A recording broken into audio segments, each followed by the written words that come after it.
In the heart of America, an ancient killer has awakened. In July 2025, in Coconino County, Arizona, the Black Death, a disease that buried millions, claimed a new victim, proving this threat is far from over, and our systems are more fragile than we think. Hi folks, I'm Suburban Prepper. I've served in combat as a paratrooper flight medic with the 160th SOAR and with the Indiana Army National Guard. I'm a graduate of Survival, Evasion, Resistance, and Escape, or SEER school, and I have years of experience in combat, survival, weapons, and field medical skills. My journey has taken me from Army medic to an intensive care RN and now a family nurse practitioner. I even wrote a couple of books, My Journey as a Combat Medic and Combat Medic Poetry. I use my medical know-how to give you the knowledge to protect your family when things go sideways. And today we're discussing a threat that proves why every prepper needs to study history. Some enemies are supposed to stay in the history books. Horrors that ravaged our ancestors, toppled empires, and rewrote the story of civilization. We think of them as distant memories. But what happens when a historical threat establishes a foothold in the present? What happens when a medieval killer shows up in a 21st century American town and claims a life? This isn't a hypothetical SHTF scenario. This is a real-world event. How did this ancient killer, a threat from the darkest chapters of human history, surface in modern America? We're about to break down the intelligence on this tragic case and assess how this medieval nightmare remains a modern-day operational threat. This briefing will take us from a hospital bed in Arizona all the way back to the plague pits of the 14th century, so we can understand the enemy that still lives among us, and more importantly, how to counter it. It began on a summer day in northern Arizona. A resident of Coconino County, an area known for the Grand Canyon, was admitted to the Flagstaff Medical Center. They were critically ill.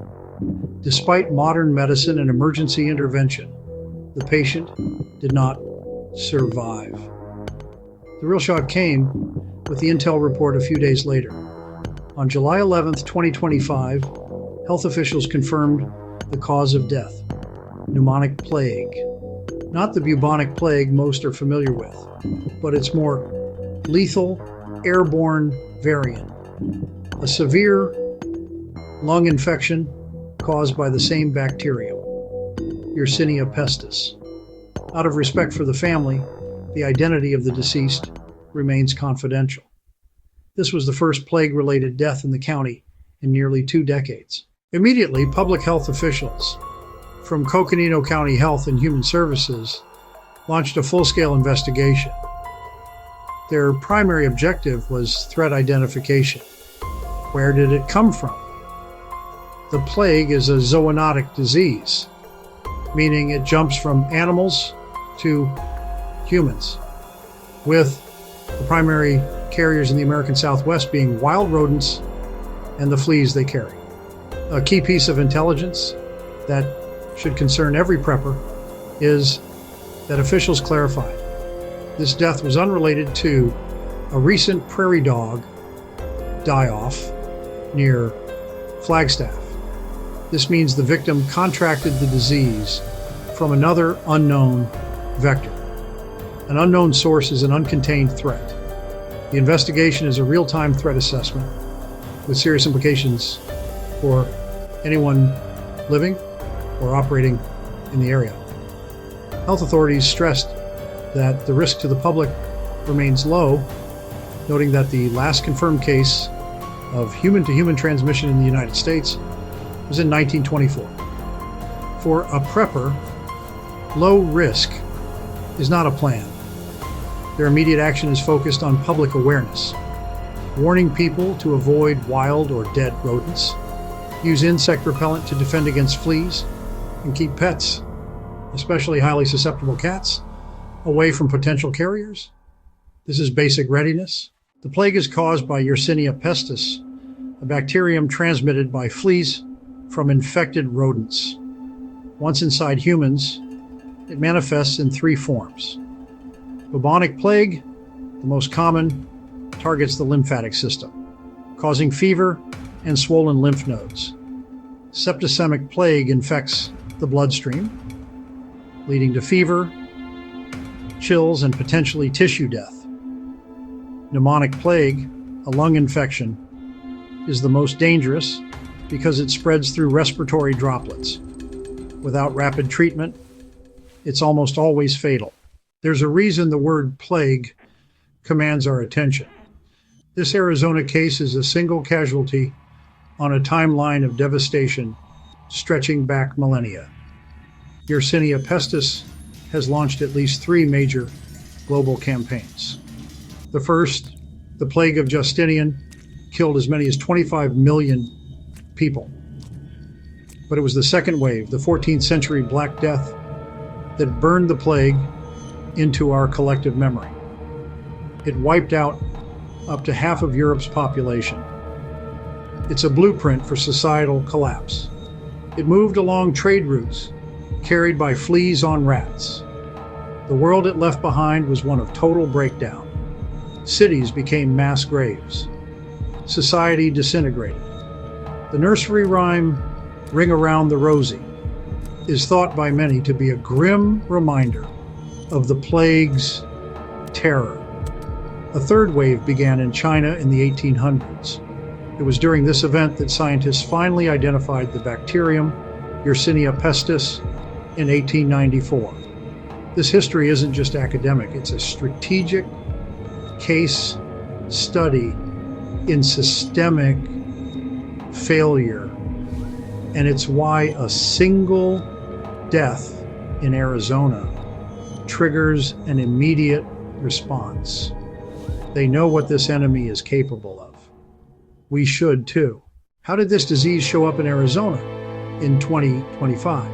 The reality is, the plague never left. Yersinia pestis didn't go extinct. It retreated into silent reservoirs within wild rodent populations. These are what we call plague endemic zones. One of the largest reservoirs is in the American West, especially the Four Corners region, where Arizona, Colorado, New Mexico, and Utah meet. Many preppers see this area as a prime bug-out location, but you must understand the terrain and its native threats. Here, the bacteria circulate quietly among prairie dogs, ground squirrels, and other rodents. We become targets of opportunity when our activities intersect with this natural cycle. The operational area for this threat is concentrated in rural and semi-rural areas.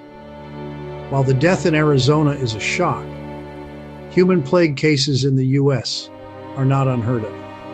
The CDC reports an average of 7 cases each year. Your preparedness plan for any homestead or retreat in these states must include plague readiness. That means avoiding contact with wild rodents, having a plan for pest control around your home, keeping pets contained, and knowing the signs of infection. This brings us to the critical question: could a widespread plague pandemic happen again? The official answer is no, not like the 14th century. But for preppers, we don't plan for the best case scenario. We plan for when the system breaks. First, our most critical advantage is modern antibiotics like streptomycin, gentamicin, and doxycycline. The plague is treatable if caught early. The critical variable is timing. The danger even now is a failure to recognize the threat, as it's early flu-like. Symptoms are easily misdiagnosed. In a grid-down scenario, where you lose access to both rapid diagnosis and these critical antibiotics, a treatable infection becomes a death sentence. This is why a well-stocked medical kit is non-negotiable. Be sure to watch my video on antimicrobials, 30 life-saving antibiotics every prepper must stockpile to stay 2 steps ahead of the threat. Second, we have scientific intelligence and PPE. Patients with pneumonic plague are isolated. Close contacts can be given preventive antibiotics, but in a collapse, you are the first responder. A question came in about whether a gas mask would offer protection. The short answer is yes. The protection comes from the particulate filter component. An N95 rated filter, or the European FFP2, is the minimum standard for filtering bacteria. A standard CBRN gas mask has a particulate filter that meets or exceeds this standard, offering a solid defense against the airborne pneumonic version. What about a vaccine? I got the plague vaccine in the Army. It was later discontinued due to side effects and lack of proven protection.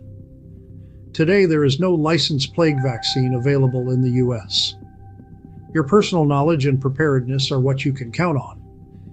It's a stark example of a historical threat colliding with the modern world. Its continued existence is a reminder for every prepper.